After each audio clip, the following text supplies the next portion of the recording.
Welcome back, everyone, to episode 103 of Jared and Steve's Church of Chills. No, I'm just kidding. This is Puppet Masters and Castle Freaks, of course, and I am one of your hosts, Jared Hornbeck, and I hate to say it, but this show is kind of like a nude beach. Like, you expect Sports Illustrated, but instead you get, well, people like us. Yeah. And it's disappointing. So I'm a person like me. Who else is a person like me? Well, it's me, Steve Guntley, and I will only start this podcast after I piss because that's how I roll. This is the podcast about chilly churches, smoky eyes, and, of course, death by flashing. That's because this is the podcast about Death Streamer, Charles Band's most recent directorial effort, and the Puppet Masters Castle Freaks debut of the Pulp Noir sublabel. We're excited to talk about this, and we have a very special guest joining us today to talk about this. We do not, Steve. Nobody. That's right. We have nobody special here today. It's just us, just talking about some Death Streamer. Nope, nobody special. You nailed it. two losers, just two talking jerks about a Full Moon Features movie from 2024. The most recent movie we've covered, the most recent movie that Full Moon has released. Although by the time this comes out, there's probably 6 more that are not incorporated to it. But like, I'm gonna say that will not be true. Like, this movie came out in October of 2024, which means that it was probably shot in September, which means it is reasonable to think that some of the actors from this movie still have some dried blood under their fingernails. Like, that's how fresh and recent this movie is.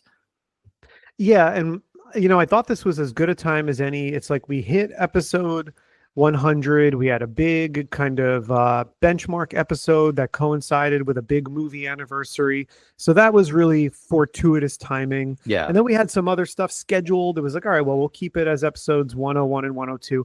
But really, we wanted to take a little bit of a soft reboot and kind of go back to, you know, how the show started, back to our roots a little bit of just Steve and myself talking about these movies, because, you know, we do think it's important that as listeners of the show, you guys get to spend some time with us. I know a few weeks ago, you guys, maybe like a month or two ago, you guys heard a bonus episode, which was really just us hanging out, talking a little bit about ourselves, non-full moon related stuff. Yeah. Just so you guys could get to know us a little bit better.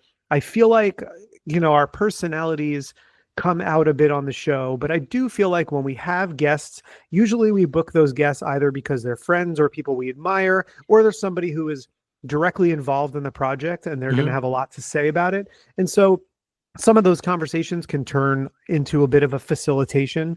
So I think it was important, like, let's take a few weeks, let's do a couple episodes like we did in the very beginning of just us, and why not, you know, start this thing we've been talking about for the last few months once we saw it advertised. So we can get into what is Pulp Noir in general as it pertains to Full Moon. But Steve, tell us a little bit about the movie that we're going to highlight today, Death Streamer. Absolutely. Death Streamer was released October 11th, 2024. It's directed by Charles Band. It's written by Band and Neil Marshall Stevens, back on the show here, credited once again as Roger Barron.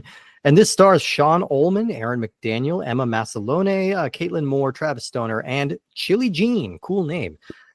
Chili Jean's not my lover. She's not. She is, I believe, just the bartender in this, who I don't recall if she has a line, but one or two, yeah. But she got the "and" just for having a cool name. Apparently, she's like an influencer or something in real life. So, like I said, this to date is the most recent Full Moon release, not just the most recent that we have covered, although it is that, but it is the most recent Full Moon release. So this also felt like a good chance to talk about a movie without a guest, because unless you're really advanced in your nostalgic capabilities, you probably don't have nostalgia for this movie that's less than 6 months old. Death Streamer is kind of noteworthy as part of a 10-film slate of films that Charles Band announced in early 2024 under a new sub-label called Pulp Noir. Now, what is Pulp Noir specifically? Now, I hear that and I'm thinking, like, okay, they're going more into like detectives, they're going more into erotic thrillers, they're going more into that. That's not really what they're doing. Private Eyes, dames, shoes, gams that go all the way up, you know, stuff like that. They don't quit. They just don't quit. But basically, Pulp Noir is basically just a harder edged sort of throwback to the earlier days of Full Moon. So Charles Band put out a video announcing this project in early 2024, along with a Patreon that people could support if they wanted to see this slate of movies get made. He cited movies like Meridian and Castle Freak as some of the big inspirations, because he thinks it's very clear how much he loves Meridian and how proud he is of that movie, you know, and I think it is a very beautiful looking movie that's certainly trying something very different from anything else that Full Moon was attempting back in that time. You know, we had some problems with some of the thematic content, but I can't really fault it on the craft, you know, in terms of the craft that goes into these movies. But he talks about that movie and Castle Freak as two movies that kind of feel like outliers to the whole Full Moon aesthetic. You know, these are more serious. They are like Castle Freak is pretty gnarly, and it covers some pretty unpleasant territory, and it feels kind of like this taboo object. And as a result, it's sort of become a hugely popular movie in the canon. And so he wanted to get back into that. Movies that aim a little bit more for an adult vibe, with more violence, more sex, and fewer tiny terrors than we've seen from the company in a little bit. Because would you say, I think it's safe to say that Full Moon, especially in the last decade, has really become more of a horror comedy company. Would you say that's accurate? I mean, like, some of the movies don't necessarily have that badge, you know, don't wear that badge on, but they're all pretty tongue-in-cheek. They are, but I think you're almost being too cordial when you say that, because really what they've been is stoner comedies. They've been stoner comedies. Exactly, and right. You know what? Whatever we might say for the remainder of this episode about Deathstreamer as a movie, it's not it is a 100% welcome change from stoner comedy. Like, I will watch 1,000 Deathstreamers before I have any interest. I mean, obviously for posterity's sake and for the show, we'll get all the evil bongs and the like in there. But to me, at least this is pulling from more traditional genre elements. Like, what they're trying to do might be an exploitative approach, and maybe it's like modern, oh, let's try this. Well, what about this setting? Okay, well, what is sort of indicative of the 2020s so far? But that's fine, because really where they're pulling from are basic like tropes of horror genres and subgenres. They're not going for stoner humor here. They're not going for winking at the camera.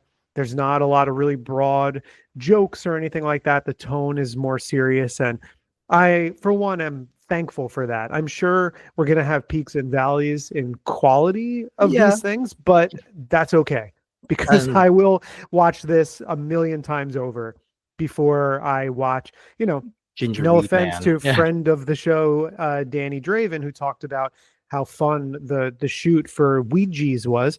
You know, I watched Ouija's once. There's stuff I liked about it, especially in comparison to Ginger Weed Man. Yeah, I think that movie really benefited. It sure did. But I don't think, you know, Ouija's isn't something I would go back to. Whereas, like, if they're going to keep pulling classic horror elements in new directions, cool. Yeah. You know, and we're going to get a few more films in this Pulp Noir franchise. So far, Deathstreamer is movie number 2. The first movie released under this was Quadrant, which I know Full Moon fans are aware of. I really don't know much about that movie or about its reputation yet, but we'll find out. All I know about Quadrant is that, one, I'm always at least a little bit interested in a Jack the Ripper story. Yeah, always. Like, even when they're not particularly good, like that James Spader Jack's Back movie, which is not a great movie, but still interesting enough, I guess, for most of its runtime. But also that Quadrant is a C. Courtney Joyner one.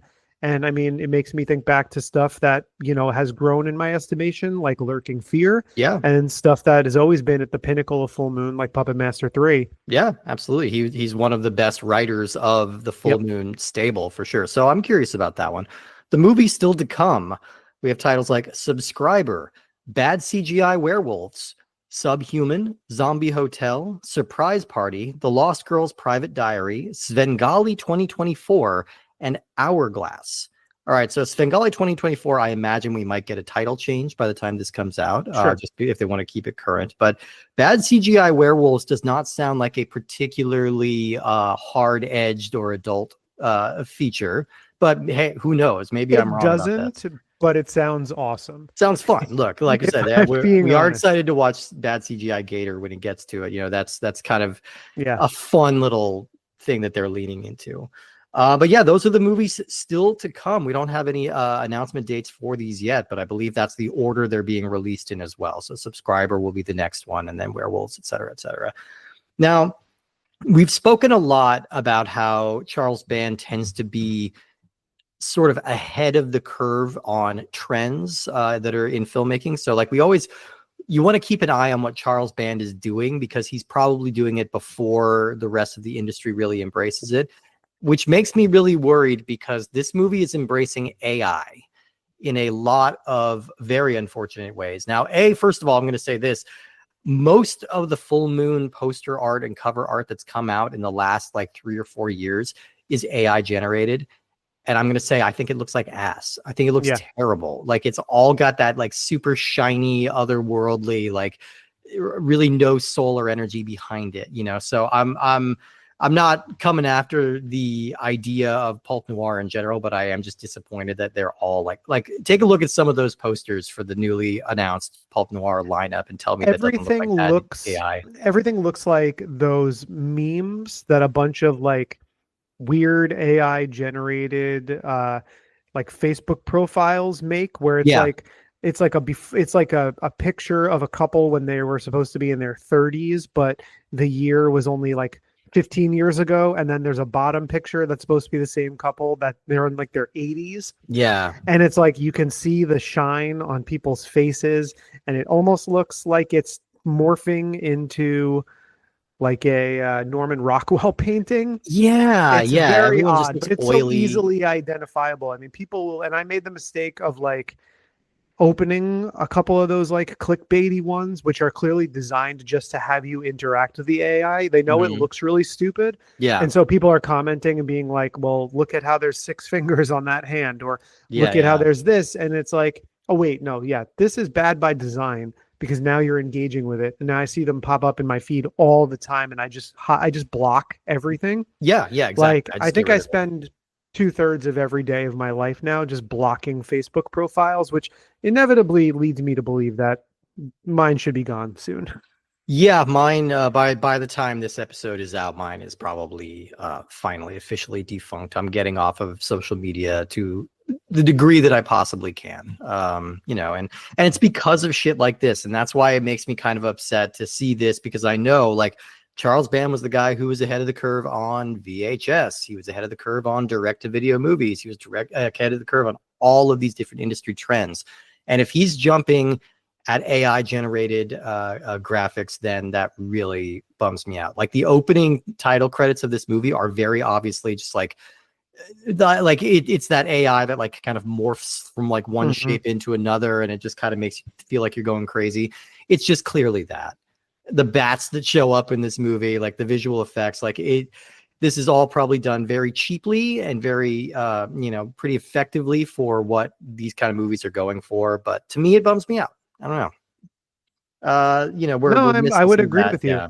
Yeah, I think you know, if your mission statement is to churn out as many movies as you can quickly and cheaply, and you are less concerned about sort of the artistic integrity side of it, then I can understand the appeal to feeling like, well, this is a low budget movie. This is a movie where we use minimal crew anyway.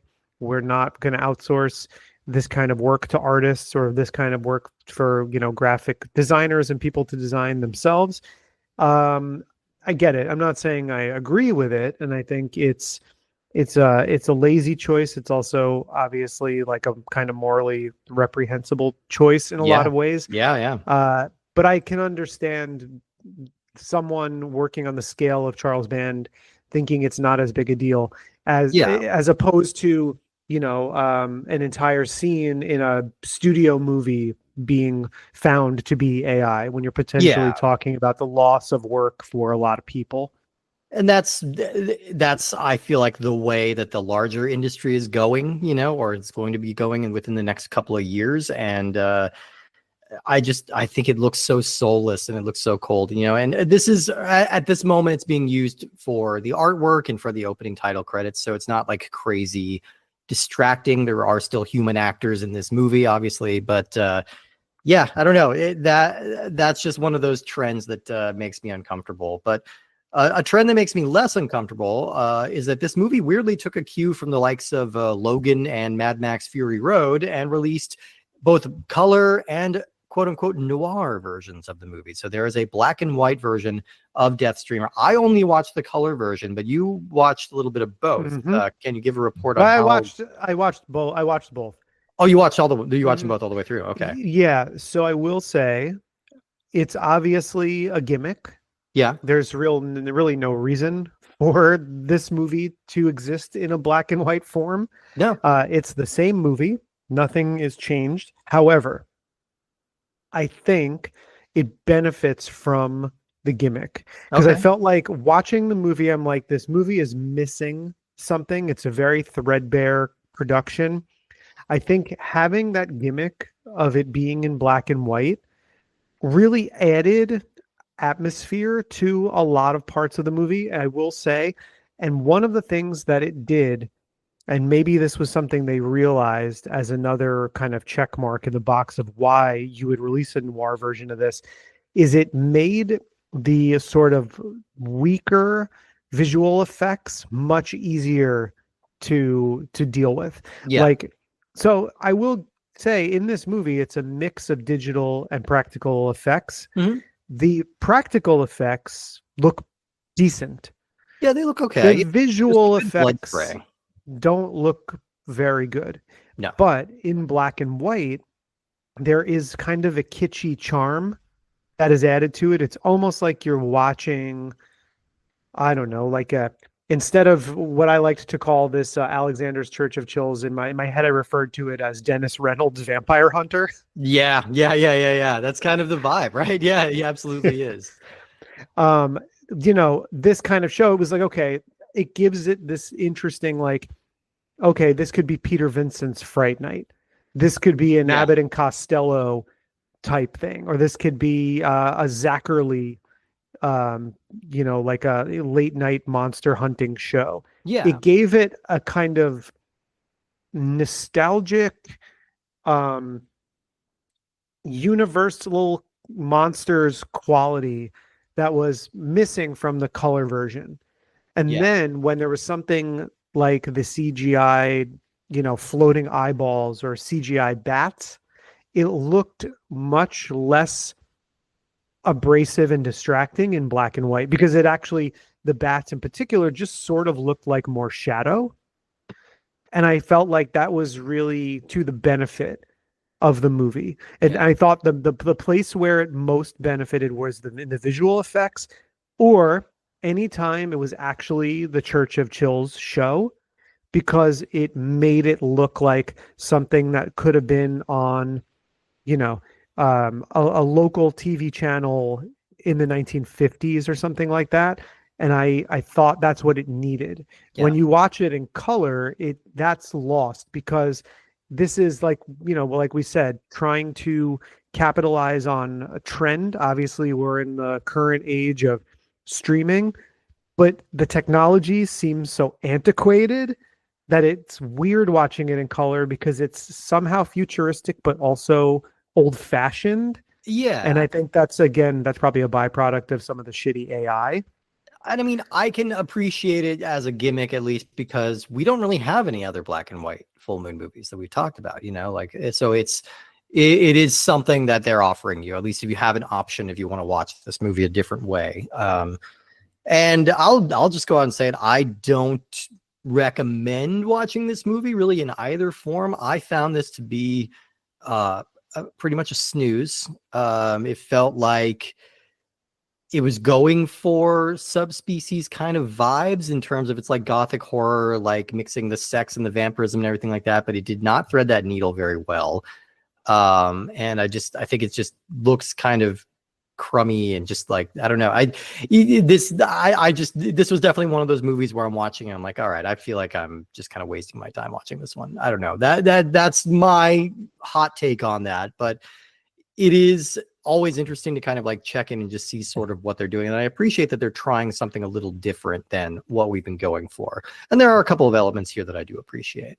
Well, say what you will about Full Moon, but one thing that Full Moon has done and has done to some decent success is vampires. Yeah. So like I think that's one of sort of the knocks of this movie is that when you're watching the streaming happening and you're watching this lead vampire, he is not necessarily trying to be Radu, but he's no Radu.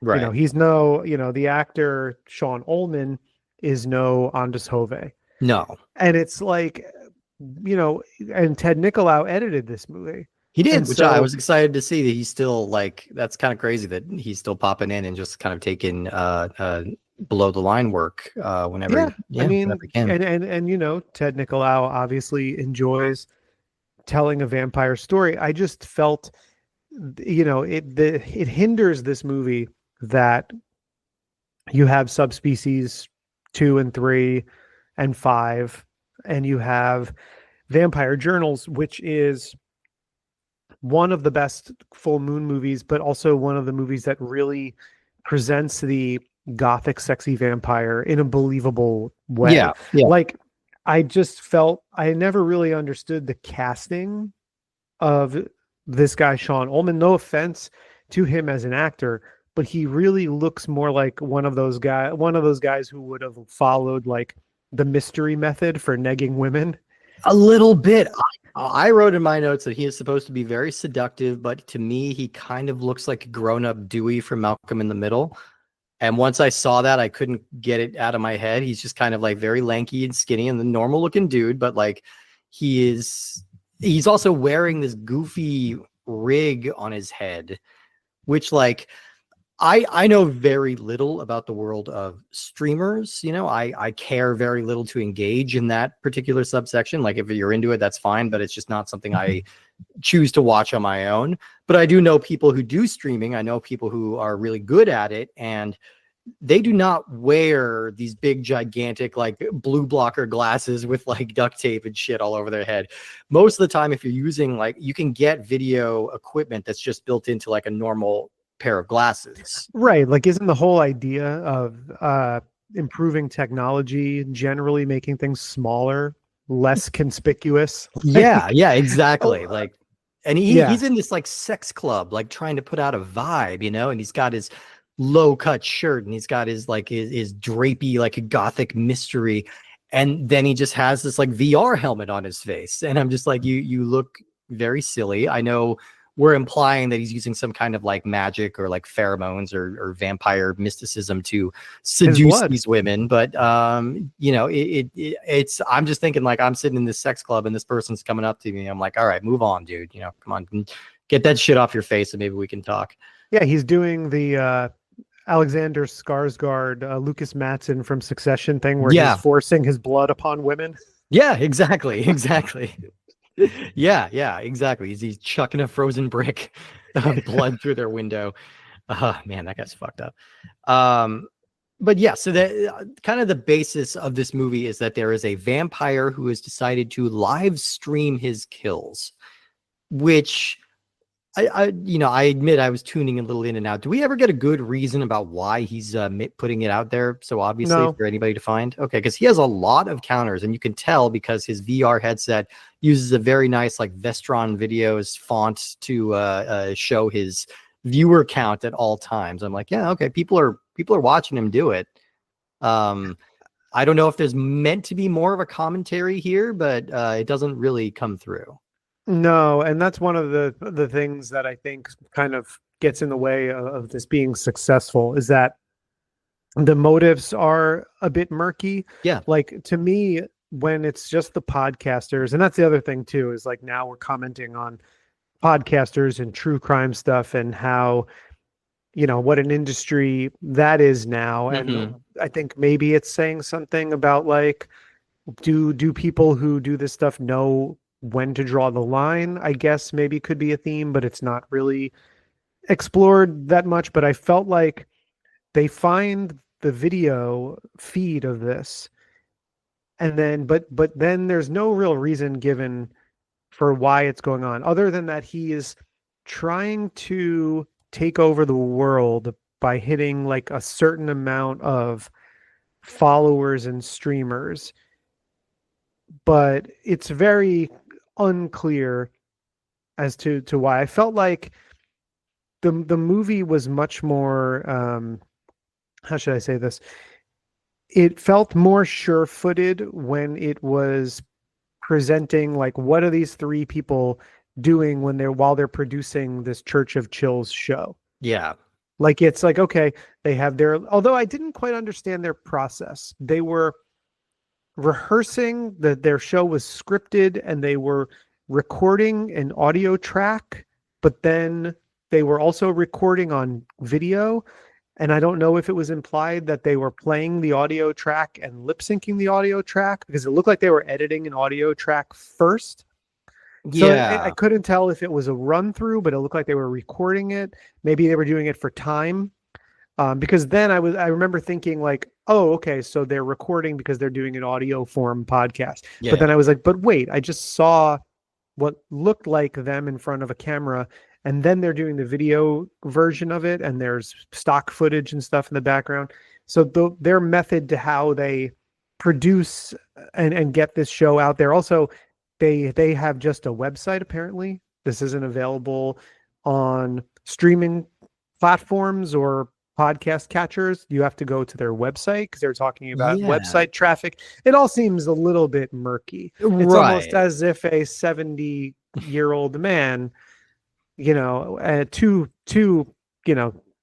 older gentlemen were writing this script without really knowing kind of the ins and outs of these small details.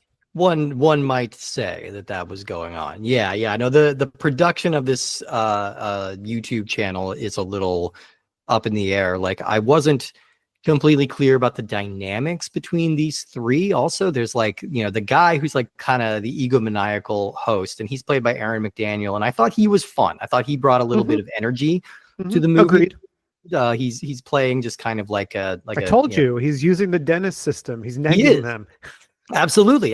He is just kind of like a hyper cocky asshole, and he also looks like Glenn Howerton. Also, he does a little bit, yeah. But we don't really get a whole lot of development for the two women who are in this crew, like why they stick around, what they think about him, like are they dating, are they what? Like, we don't really know the dynamics here. We just know that they are the ones who kind of stumble upon the death streamer and are watching him work. But the whole sequence with setting up the YouTube is classic, like Charles Band wheel spinning, because we see that opening title credits for their show 3 times in a 5-minute sequence. Like, it is clearly just kind of like trying to pad out the runtime a little bit, because they don't fundamentally change or really get shorter. We're watching the same thing 3 times and we've already seen it. Yeah, and when they're doing the intro to the one killer who is the surgeon, they go through the back and forth. And there's also like I don't know if they were pre-recorded, but there's like Foley work. There's like sound effects, happening. There's a time when the one girl, Eddie, waves her hands and it goes like a like there's stuff, and I don't know if it's supposed to be like diegetic or if it's the movie flourishes and their show doesn't have these production values. That was unclear. Yeah. But there's a part when they're introducing that one killer, and we've heard them rehearse that part, and I think they even showed them filming that part more than once, to the point where it happens again. Yeah. And I actually thought I accidentally rewound. No. Because I was like, no, I remember these exact lines of dialogue again. Yeah, it's weird. Like, they do one show and then they show the rehearsal for the next show, and then we see that show that they just rehearsed, right? So we're hearing like the vivisectionist story multiple times, and then we're seeing the opening credits 3 times. I thought you for sure were going to come in with the vivisectionist thing in your intro. I thought about it. There were a lot of alts that I threw out. I've always got 2 or 3 alts now, because you tend to just like be on the same wavelength as me, and we get the same ones. I'm like, damn it, I need backups. But Yeah, yeah, and it's similar to Unlucky Charms, which we just talked about last week. It's another Charles Band production that is trying to parody a specific form of media, but doesn't really commit to the bit. So like there are ways that you can make this look like an authentic YouTube show. You can even just show it in a YouTube player on a browser, show it with a little a scroll bar playing along the bottom, or big old buttons that say like, subscribe, or advertisements for Blue Chew, things like that. There are ways you can add just a little bit more verisimilitude to it. And similar to Unlucky Charms, where it's like, we've got this reality show confessional sequence, but we're going to shoot it from a high angle. We're not going to frame it or use the same cameras as like a confessional booth would do. And we really don't put any effort into making it look like the thing we're parodying. And it's just a little bit of a bummer. You just wish that there was just that one little extra layer of care. yeah, I mean, or you could, if nothing else, have it match the level of ridiculous websites in like NCIS from 18 years ago, yeah, or like, sexyserialstuds.com right. with something like that. And it's like, oh, let me look at this website they signed into. And it's like the worst Angel Fire page that you've ever seen in your life, with like a bunch of moving icons and like a menu on it that's barely legible. And then it's like, of course, that website has, it's just so that even that, and like, because the idea that this guy's live streaming these things is the way he is streaming this stuff, is it's only through a website, it's only live stream. Because then they're showing there's a video, so the videos are then archived somewhere.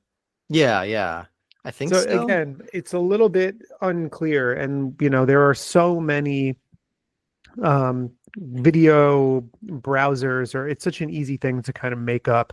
That's why, like, one of the things, I mean, this is a 72.5-minute movie. The version that's in color is 74 minutes because it has a trailer for Quadrant in the beginning, and something else, an ad for the Full Moon's website, which is about 2 minutes long. Because I remember looking at the 2 times on the Full Moon app, and one was like 72 minutes and change, and one was 74 and change. And I was like, I wonder what the difference is. The noir version has no trailer or no ads. Yeah. But I was like, this is a 72-minute long movie, which is sort of like par for the course with Full Moon stuff. But this is one where it felt like there are scenes missing. Yeah. Like it felt like there was exposition missing. It almost was like this is one of the rare instances where they edited this thing down. And it's like, well, if we get it to 70 minutes, we've got ourselves a feature, because and at times it feels padded, but then at other times it feels like we're missing something integral. Yeah. And it's not, I mean, we're harping on this a little bit. I don't want to take anything away from it. I have no issues with the Church of Chills podcast and those characters. I have no issue with the performances of Aaron McDaniel or Emma Massalone or Caitlin Moore. Yeah, I think like, they're all pretty good. They're fine. Yeah. Like they're totally fine. I think their chemistry back and forth. I actually kind of like the scene with an actress named Darby Puckett playing the air quotes librarian. Yeah. And Eddie together, I thought was a well played scene. But I thought when it came to anything that had to do with who's credited as unknown on IMDb, it says Arturo Valinor as the name of the vampire, but in the credits it says unknown for Sean Ullman's character. It just felt really underdeveloped in the sense I didn't know what the motivation really was, and I didn't fully understand why he was choosing. I guess they say the Blood House place was the scene of some grisly murder in the past. I feel like there were narrative beats that were taken out of this movie. Yeah. I will throw this out there though. If anybody who's listening to the show watched Death Streamer and has a full understanding of like the narrative plot and motivations behind all the characters, like, feel free to email us at puppetmasterscastlefreaks@gmail.com and say, hey, maybe you looked away from the screen. They said this line of dialogue. I mean, I find that, I notice people make mistakes like this a lot when they're reporting on movies. So if we are missing something that was there, by all means, please tell us. Almost definitely. It felt like there was just these kind of gaps in logic and detail where it felt like the production was like, all right, well, we've got that 10 days to make this movie. Let's get this 70-minute feature done. And it felt like the devil was in the details, and they're not present for a lot of this. No. And I will give this movie a little bit of credit for finding a genuinely organic use of gratuitous nudity to kill the villain. Emma Masalone has to expose her breasts at the end of this movie to reveal a large crucifix tattoo between her breasts, and that immediately kills the monster, like very, very quickly. And I'm just like, that's a fairly common tattoo. I've seen that tattoo on a lot of women, whether they're religious or not. A lot of people, whether it's religious or not. So I'm surprised that this has not come up. It's kind of similar to like, oh, the Wicked Witch never encountered water before this. Like, oh, okay, it's kind of surprising. Or the aliens from Signs didn't, have a recon party to check the water on the planet. It's one of those kind of like logical gaps. I'm like, oh wow, it was actually pretty easy to beat this guy in the end. But they found a way to put her nudity to good use and have it save the day. So like, I think if I'm Emma Masalone, I'm feeling a little nervous about getting nude on film, then at least I can take some comfort in that I'm one of the rare final girls whose breasts directly killed the villain. Like, it was death by boobs. That's noteworthy. That should be an IMDb piece of trivia. Absolutely. There's not many of those. Yeah.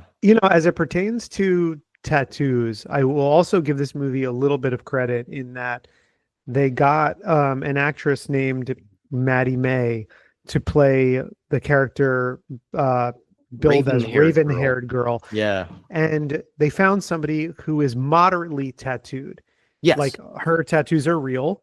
They were not applied for the movie because I've said this in podcasts, either on our show or on shows that we've been on, as somebody who is heavily tattooed. Yes. Nothing is stupider than the way tattoos are portrayed in most television shows. Like, you'll see some background characters who are like gang members, and it's like, okay, well, that's clearly just like a guy with a lot of tattoos, and that was on the casting call. Yeah. But when it's very rare you get somebody, an actor playing a lot of roles. I mean, unless you are out of the stratosphere, like someone like Dwayne Johnson, where it's like, okay, he's got, a big tribal sleeve and a half, and it doesn't really matter what character he's playing. We know it's Dwayne Johnson. We know he has that tattoo. It's fine. Yeah. Usually it's something they don't want to be associated with because people are obviously playing different roles.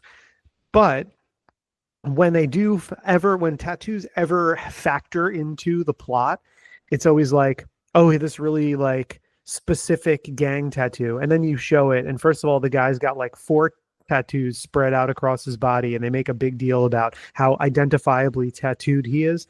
And then it's like the lamest, most generic tattoo you've ever seen in your life. Yeah. And it's like, you're not going to identify somebody that way. And also, like, the people who put on, like, the one that comes to mind is just how stupid Bill Skarsgård's Crow looked in terms of how they placed the fake tattoos on him. Or Jared Leto's Joker, which was another similar complaint. Yeah. Yeah. It's like they just took a bunch of things from somebody's flash sheet and just said, we're going to spread them 4 to 6 inches apart and just place them randomly. And now, yeah, sure, people do have tattoos like that. People who work as apprentices in shops and things like that, sure, who are able to have the artists like work on them for free, might be like, oh, I like that, throw that on me. Like, cool. But here she at least she's not covered in tattoos, but she does have a fair amount, and I can tell they are her actual tattoos. So there's a scene where he's asking her about her tattoos and saying, normally I don't like tattoos on women, but yours are actually quite lovely. And she's like, oh, do you have any? And he's like, no, unfortunately I don't. And then he bites her. I liked the fact that we weren't subjected to like her having one like 4-leaf clover tattoo and him pointing it out and being, I see you're into ink. And yes, something like that. Oh, it's always so stupid. Well, Maddie May is, I mean, that's kind of part of her gimmick. She's an adult performer in real life, which I really only bring up because those are worlds that have not crossed over too terribly often with Full Moon and like the adult film world. We'll get individual like actors from time to time, or like people who will go on to have adult film careers. But in the last couple years in particular, there's been a lot more crossover with adult performers getting larger and Yeah. larger roles in like Full Moon Do you think, features. Steve, that started around the time of Dead Want Women? I'm wondering, because that was the one that like that was, I think, maybe the most sexually explicit Full Moon movie we've seen, possibly. And I think that's the one where it kind of started with that. And then obviously we had a lot of the actresses in Attack of the 50-Foot Cam Girl and stuff like that, where it makes sense for that to happen. But well, good. I mean, yeah, we're sex work positive, and work is work. Absolutely. No, it's not a judgmental thing. I'm just kind of surprised that those worlds hadn't really crossed over very much prior to this. But that is, like, if you look at kind of the lineups and the casts of a lot of recent Full Moon movies, it is more and more adult performers, male and female. So, which is just kind of a something to note as we're going on. But yeah, I even with all, like, there is an increase in like nudity and sex in this movie than there has been in recent Full Moon movies. There is a little bit more like gnarly violence in terms of blood spray and stuff like that, but it does still feel fairly tame. You do still feel Charles Band like not really wanting to go for it, because like he said in his book, he's kind of shy around shooting stuff like this, and he does tend to get a little reserved, and he doesn't want to go as far as somebody like Jim Wynorski would want to go, and he doesn't have a particular fetish that he's exercising on screen like a lot of B movie filmmakers are, for good and for ill. But so you can sense still a little bit of pullback there, where he's making these movies, but he still wants them to have an air of like actually being serious, which might be working against the sexiness to a degree, because it becomes so self-serious that it's a little self-parodying. Yeah, and I think maybe again that's where the noir cut works in favor of the movie. Yeah, because I think it just makes everything look a little more adult. It makes everything look a little more serious. It makes everything look a little bit more artistic.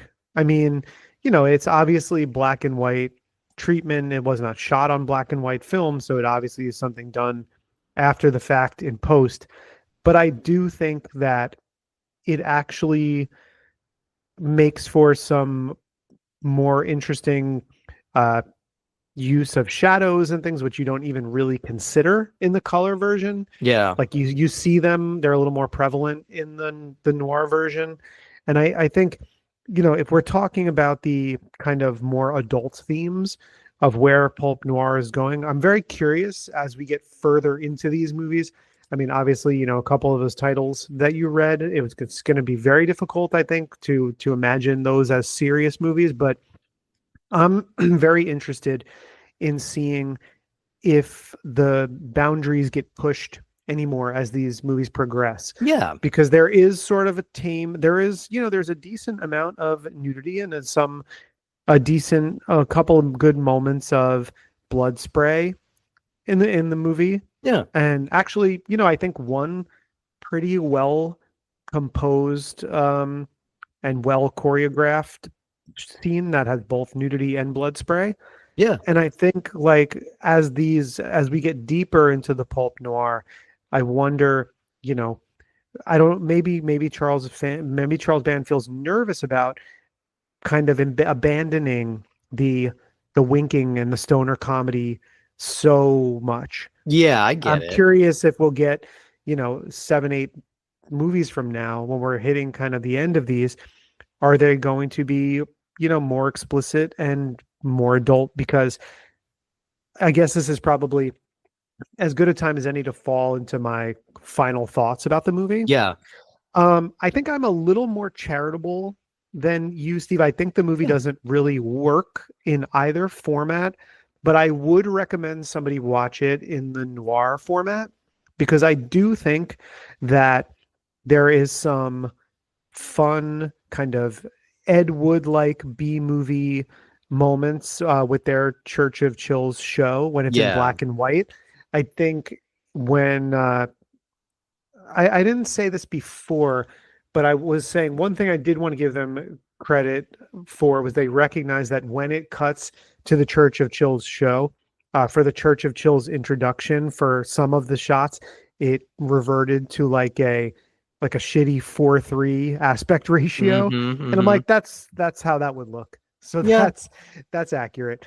But I think the noir one definitely benefited from giving a little gimmicky artistic flourish to some of these scenes that were a little lifeless in color, because there's nothing incredibly like special or standout about the color. If there were if these colors were popping, Right. then that would be one thing. But it seems like the color version just looks like this kind of like maybe not even really color treated in post finished product of a movie. At least with the black and white, there are these little flourishes, and it makes the moments where it draws attention, I will say, first away from the ridiculous streaming glasses. Yeah. It also draws attention away from some of the visual effects that don't really work.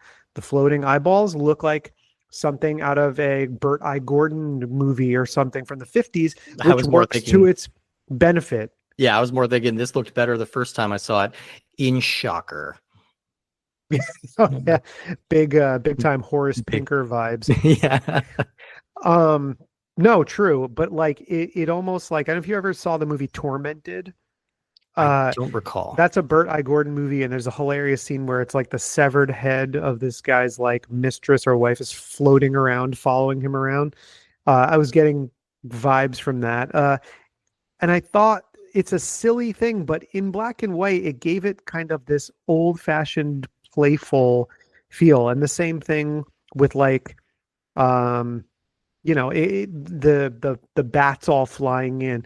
It was just black and white shadows of these bats, and it's almost like a scene that could have come out of one of the lesser known, cheaper kind of Universal monster movies that fell between the release of two bigger ones, or something that people don't talk about that much today. And as somebody who's been doing a dive into a lot of the Universal monster stuff lately, I liked that aspect of it. So I would definitely say that even though it's a gimmick and it's a thin gimmick and it doesn't add anything narratively to the movie, Yeah. I would say I would recommend somebody watch the noir cut of this one. I mean, maybe that, yeah, but if I revisit it, I'll probably take a look at the noir version instead. But I don't know. I don't feel terribly compelled to go back to this one. I don't think it does anything particularly special, that would compel me to revisit it, even if it's not among the worst that we've watched, but it Certainly is not. It's pretty lifeless as far as I'm concerned, and I don't know. I was hoping for a little more, but I mean, we're 2 movies into a 10-movie sub series, so I'm curious to see what else they do. I am curious to check out Quadrant and kind of see what's going on with that movie, and we will get to it in time. But so far, Pulp Noir has not blown my skirt up, but I am interested to see kind of. But I'm cautiously optimistic about where it can go, because I think it is, even if it's somewhat, I don't want to call the movie a misstep, because when you're coming from stoner comedy to this is not a misstep. This is a step in the right direction. I do appreciate the direction. I appreciate the direction that they're planning on it, even if this one specifically didn't work for me. I do appreciate that they're trying to go back to kind of these roots, because we recently watched Deathbed with Danny Draven, and I was very impressed by how mature and how dark, and I feel like the Stuart Gordon Presents thing that that was supposed to be like the beginning of, I feel like was spiritually kind of a precursor to what Pulp Noir is trying to do, right? They wanted to go back, like, because Stuart Gordon is the one who was able to pull off the really dark shit. He did direct Freak. He did, he was the one he's one of his great skills was being able to present movies that are deeply fundamentally unpleasant and still make them really fun to watch. And I think Deathbed was kind of going for that vibe in a way that I was hoping this one would mimic a little bit more, but let's give it time. We got 8 more movies to go. Yeah, we do. And there's one thing that I didn't bring up about the movie that I want to before we're finished, which is that, we're saying this is a step in the right direction away from kind of what the post, I guess, first Evil Bong and Ginger Dead Man kind of did to Full Moon, where there's a period from about 2005 to maybe like 2015 or so, where really that's where their bread is buttered. And it's like, man, it's like getting to some of those. That's kind of a period that I'm not really looking forward to going back into that and where they were focusing on and the kind of product they were putting out. It seemed very built on, okay, we'll do more of these sequels. We'll put out stuff with like identifiable little characters for merchandising. There's no real merchandising for something like Pulp Noir to this point. It seems like it's more of an effort to make a little bit more artistically satisfying, short, little cheap movies that hopefully can tell a pretty good story. And I think one of the things I liked about Deathstreamer was that this is a very consciously scored movie. So Jonathan Walter was the composer, and he is a guy who worked on some shows. He worked on some Christmas movies, and then the first Full Moon collaboration he had was on a movie from 2023 called Bring Her to Me, which is not technically part of the Pulp Noir, but to me kind of stands as one of the more recent Full Moon offerings that is trying to guide the production company away from these tiny terror stoner comedies. I have not watched that one yet, but I know it has the reputation of being sort of Pulp Noir adjacent. And he has done the score for Quadrant and the score for Deathstreamer. He also did a score for a movie that I did not know existed, which came out only about a month and a half ago, which is an R-rated horror version of The Little Mermaid. But he's got, something about that one. Yeah. Yeah. So I don't know if he's going to be attached to all of the Pulp Noir stuff, but I think this movie is there's an effort to have, like a kind of recurring theme in the movie. There's an effort to have these sustained notes during scenes of suspense. I think that, I like the fact that there was not, I feel like in the other Full Moon stuff from 10, 15 years ago, it's a lot of just like diegetic music. And here I feel like this is actually, oh, okay, I want to also score this like this is a true vampire movie. Yeah. Kind of a romantic theme and interlude that plays throughout it. And so I'm hoping that like that aspect of it is something that continues through Pulp Noir. I'm looking forward to it. And people can definitely hear our thoughts on those movies as they come out. But we have no guests to offer plugs or anything to. So nope. Yeah, I don't know. I don't have anything to I'm plug just going to jump in here shows. and I'm going to do the sweatiest transition of all time. All right, sweat it up. Maybe if we continue watching these Pulp Noir movies, we'll find one that we love. If you love what we do, that was pretty good. Thank you. Good, yeah. And jump onto Apple Podcasts or Spotify. Leave us a little 5-star rating, maybe a brief review if you feel so inclined to do so. The best way to follow the show as of right now is on Instagram. You can follow the show proper at puppetmasters_Castle Freaks. You can follow me at _Giallo_Jared or Steve at Minotaur Matador. Like we said before, email us. Like we've had some people reach out to us via email. It's a good way to give feedback or to give us something to read.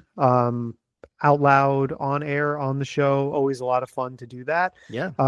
We are on Threads and Blue Sky, and you can hear audio versions of the show on YouTube. Maybe eventually there'll be more there, but not right now because, Steve's got a lot of other stuff to do. Steve, what other show are you in charge of? Well, I also host a show called Cinema Arcade. That's cinema and arcade mashed together. That is what we do on that show. We are watching a movie and then playing the video game based on that movie. We are, later tonight, we are wrapping up our miniseries on Mad Max, which means I got to watch Fury Road again, which is always a good day. What a beautiful day.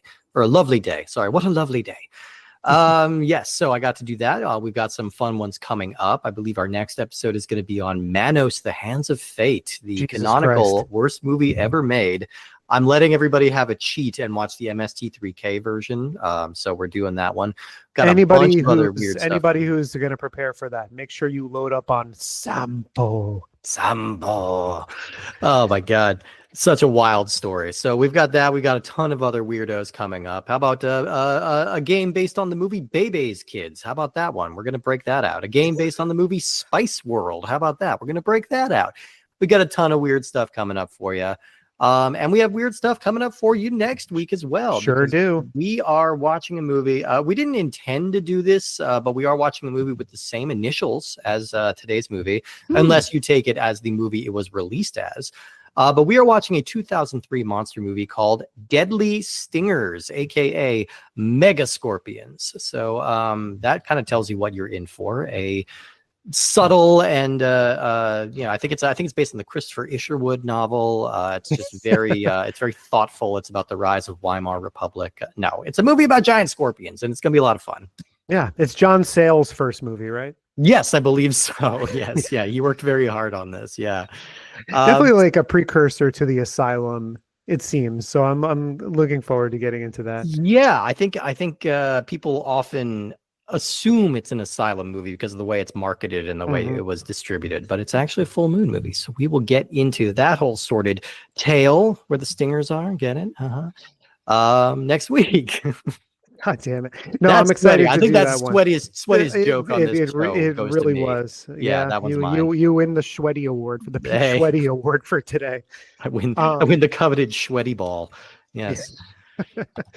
So join us next week for Deadly Stingers. That's going to be a fun one. I know there's a lot written about it, and it came from the video aisle. So look forward to getting into that movie and talking about that insane production. For sure. And we just want to thank everyone who listens to the show, whether this was your first time listening or you've been listening from the beginning. Thank you guys so much for your support. If you've been showing it to your friends and spreading the word, that's amazing as well. And you can also leave us some comments on Spotify. It's a nice quick way to correct any boners we may pull on the show. Absolutely. So you can do that as well, and we'll respond to those. But I just wanted to say thank you to everyone who tunes in every week, and we will see you next time for Deadly Stingers.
Is that your Deadly Stinger? That's a Deadly Stinger. So we've got to add one at the end of the song, like a Marvel style post-credit sequence.